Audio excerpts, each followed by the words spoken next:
Le gluten, c'est un grand oui, il faut le faire, non, il faut pas le faire. Et je pense que c'est faux maintenant. On a des centaines et des centaines d'articles qui prouvent que le gluten est inflammatoire. Et du coup, si on est en recherche de baisser son inflammation, Mmh. c'est primordial. Pour moi, on peut plus dire non, mais c'est pas grave si en fait il y a un problème avec le gluten. Et c'est pas tellement notre faute non plus, c'est le fait qu'on ait changé la molécule du gluten. Ça veut dire Mmh. qu'avant, on avait des blés, les blés anciens, typiquement, on va prendre l'exemple du kamut, qui étaient des blés que nos grands-parents consommaient. Donc eux, ils mangeaient effectivement du pain et ça leur faisait pas la moitié de ce qu'on avait. Parce qu'on dit tout le temps, ah mais mes grands-parents, ils mangeaient du fromage et du pain, pourquoi maintenant c'est un problème? Parce qu'on n'a plus la même qualité. Donc Mmh. c'est une question de qualité qui a été perdue.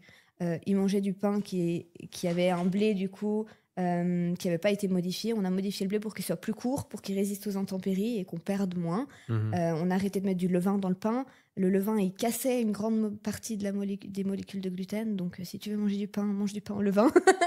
Ça sera de toute manière mieux. Et surtout, non, c'est omniprésent. Et c'est ça Mmh. le gros problème du gluten et des produits laitiers, c'est que de la poudre de lait, si on s'amuse à retourner les étiquettes, il y en a de partout. Et du gluten, pareil, n'importe quelle sauce industrielle qu'on va acheter, il y aura du gluten ou des dérivés de gluten.